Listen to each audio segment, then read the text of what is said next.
তো এই যে পিপল গাছের নিচে বসে আছি পাশে না। তো পোখরান নিয়ে আমরা বেশ কিছুক্ষণ ধরে একটা আলোচনাই করলাম। নমস্কার, আমি মৈত্রেয়ী। আমার চ্যানেল এক্সপ্লোর উইথ মৈত্রেয়ীর আরও একটা নতুন ব্লগে আপনাদের স্বাগত। আমি এখন রাজস্থানে। আজ আমরা জয়সলমীর থেকে চলে যাব যোধপুরের উদ্দেশ্যে। আজকে 23শে অক্টোবর 2024, আজ বুধবার এবং একটা ঝকঝকে নতুন দিন। আপনারা আমাকে জানাবেন প্লিজ আমার চ্যানেল কেমন লাগছে, ব্লগগুলো কেমন লাগছে, ইনফরমেশনগুলোই কেমন লাগছে। আর প্লিজ সাবস্ক্রাইব করবেন, লাইক কমেন্ট করবেন, তাহলে আমি উৎসাহিত হব। তো রাস্তায় চলতে চলতে আমাদের কিছুক্ষণের হল্ট দেওয়া হয়েছে, ব্রেক দেওয়া হয়েছে। তো আমরা যেখানটায় এসে দাঁড়িয়েছি এটা একটা রেস্টুরেন্টের সঙ্গে এই যে একটা সুইমিং পুল আছে, খুব সুন্দর একটা বেশ ঝর্ণা মতন করা আছে। বাচ্চাদের খেলার জন্য নানান রকম জিনিস রয়েছে। তো মরুভূমি চতুর্দিকে ফাঁকা, তার মাঝখানে এরকম একটা জায়গা, বেশ ভালোই লাগছে। আর একটা এই জায়গাটার বিশেষত্ব হলো এখান থেকে মাত্র 4 কিলোমিটার পোখরান। তো ওখানে বোর্ড দেওয়া রয়েছে, একদিকে পোখরান একদিকে বিজলিয়া। মানে আমরা রাস্তার যেদিকে দাঁড়িয়ে আছি এই দিকটাতেই হচ্ছে বিজলিয়া আর ওই দিকটা হচ্ছে পোখরান। তো এখন আমি এখানে যারা রেস্টুরেন্টের লোক ছিল তাদেরকে জিজ্ঞাসা করলাম যে পোখরান এখান থেকে কত কিলোমিটার। তো আমাকে বললো যে পোখরান এখান থেকে মাত্র 4 কিলোমিটার। তো পোখরান নিয়ে নিশ্চয়ই আর নতুন কিছু বলার নেই, আপনারা সবাই জানেন যে ইন্ডিয়ার প্রথম যে নিউক্লিয়ার বোম টেস্ট করা হয়েছিল এই পোখরানে। অটল বিহারী বাজপেয়ী যখন প্রধানমন্ত্রী ছিলেন, তো সেই সময় খুব এই পোখরান নিয়ে আমরা পড়াশোনা করেছি। স্কুলে রচনা লিখতাম পোখরান নিয়ে এবং খবরেও সবসময় এই পোখরানের কথাই থাকতো। তো রাজস্থানের সেই পোখরান গ্রাম এখানেই, জাস্ট এখান থেকে মাত্র 4 কিলোমিটার। তো আমি আমাদের যে ট্রাভেল গাইড অপূর্বকে জিজ্ঞাসা করলাম যে পোখরানে যাওয়া যাবে নাকি। তো ও বললো ওখানে কিচ্ছু নেই, শুধু গ্রামটাই আছে, কিন্তু আলাদা করে দেখার মতন কিচ্ছু নেই পোখরানে। তো সেই জন্যই আমরা আর পোখরান যাচ্ছি না, কিন্তু এই জায়গাটা বেশ সুন্দর, অসাধারণ। তো সবাই এসে একবার করে এখানে ঘুরে যাচ্ছে। বেশ বাচ্চাদের খেলারও নানান রকম জিনিস আছে, কিন্তু এখন কড়া রোদ, তো না হলে হয়তো অনেকেই জলেও নেমে পড়তো। তো দারুণ, জায়গাটা দারুণ। আমরা যোধপুরের দিকে যাচ্ছি, ততই আরো সবুজে সবুজ চারপাশ দেখতে পাচ্ছি। মরুভূমি ছাড়িয়ে এখন বেশ শ্যামল একটি গ্রামে দাঁড়িয়ে। যোধপুর রাজস্থানের দ্বিতীয় বৃহত্তম শহর এবং যোধপুর মারওয়ার রাজাদের রাজধানী। জয়সলমীর থেকে দুটো রাস্তা দিয়ে যোধপুর যাওয়া যায়। একটা জয়সলমীর থেকে চন্দন হয়ে, লাথি হয়ে, ওধাইয়া হয়ে, পোখরান হয়ে, ধেচু হয়ে, বালেশ্বর হয়ে যোধপুরে পৌঁছানো যায়। যে রাস্তাটা আমরা ধরেছি এই রাস্তাতেই পোখরান পড়ে। আর অন্যদিকে আরেকটি রাস্তা হলো দেবীকোট হয়ে, ভানিয়ানা হয়ে, যোধসারা হয়ে সেই বালেশ্বরে গিয়ে ওঠে। বালেশ্বর থেকে দুটো রাস্তা এক হয়ে যোধপুরের দিকে যাত্রা করে। তো যোধপুর হলো রাজস্থানের একটা বৃহত্তম শহর এবং এটি ব্লু সিটি নামেও পরিচিত। যোধপুর যাওয়ার পথে আমরা বেশ কিছু খনি দেখতে পেয়েছি। সেই খনি থেকে বিভিন্ন পাথর উত্তোলন চলছে, অর্থ উত্তোলন চলছে এবং আরো বিভিন্ন খনি সেখানে উত্তোলন করা হচ্ছে। তো রাস্তাটা ভীষণ মনোরম এবং সুন্দর। একদিকে যেমন বালিয়াড়ি আর ধুধু প্রান্তর, আর অন্যদিকে যোধপুরে প্রবেশ করার পরই এইরকম সবুজ সবুজ ঘন গাছ আর কচি ঘাসের গালিচাও রয়েছে। তো তেমনই একটা জায়গায় আমরা বেশ মরুভূমির মধ্যে আমাদের যোধপুর পৌঁছতে তাই রাস্তায় কিছুক্ষণের ব্রেক। তো পোখরান নিয়ে আমরা বেশ কিছুক্ষণ ধরে একটা আলোচনাই করলাম। তো পোখরান আসলে একটা হিস্টোরিক্যাল প্লেস। গুগল করে দেখা গেল 1974 সালে প্রথম ভারত পোখরানে নিউক্লিয়ার টেস্ট করেছিল।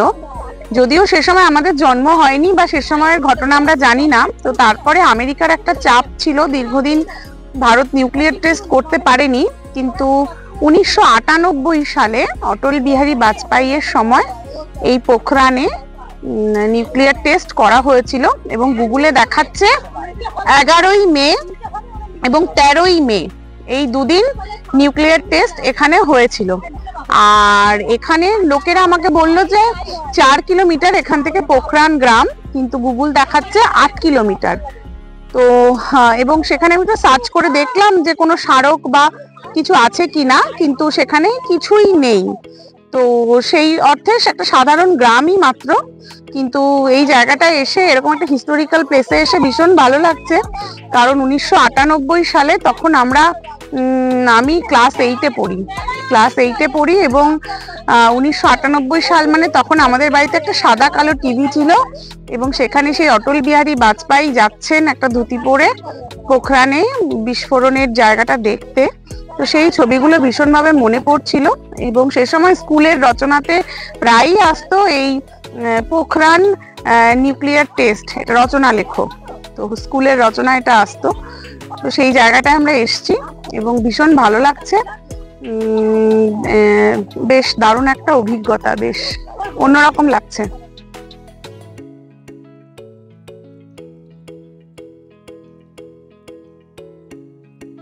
এবার বলি যোধপুরে আপনারা কি কি দেখবেন।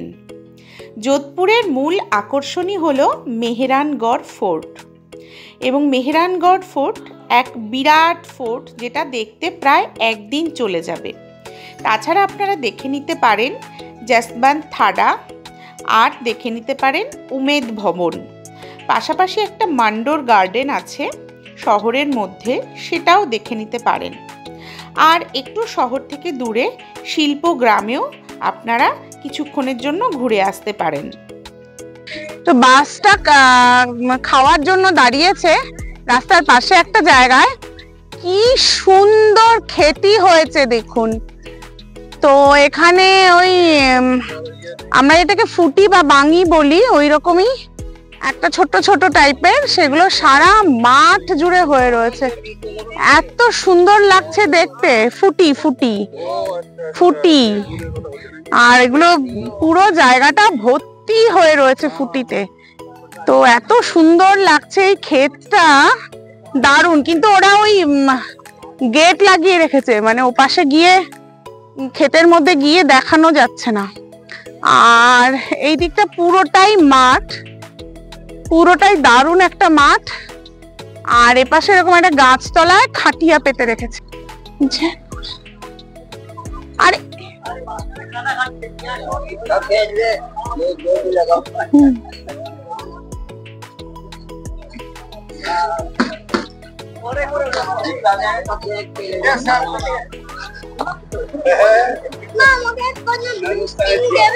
दे दे, आए आए देख तो जिनिस देख भी आए। खाना खाना खाओ तो फिर शाम को चलेंगे आराम से। हाँ, हम लोग कुछ नहीं देखेंगे। क्या हुआ है आराम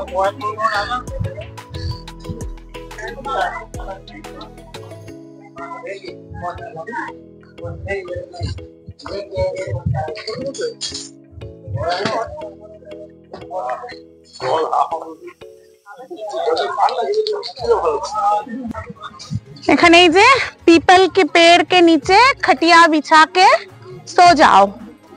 তো এই যে খাটিয়া আর গাছটার নিচে বসে আছি, দারুণ ঠান্ডা, একটা খুব সুন্দর হাওয়া দিচ্ছে।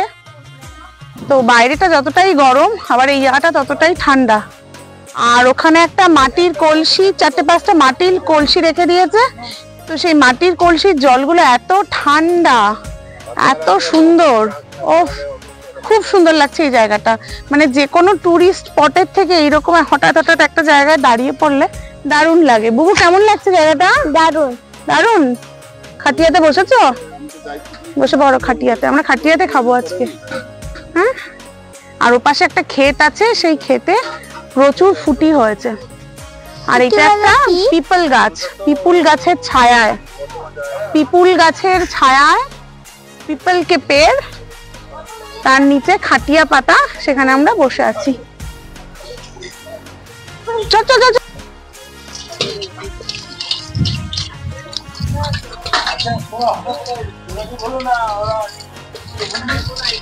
হুম।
তো এই যে পিপল গাছের নিচে বসে আছি, পাশে গাই গরু, আর আর বসবো, আর এই যে ছিঁড়ে এনেছি, কি বলতো ফুটি দুখানা নিয়ে এসছি, যেতে পারছিলাম না, তারপরে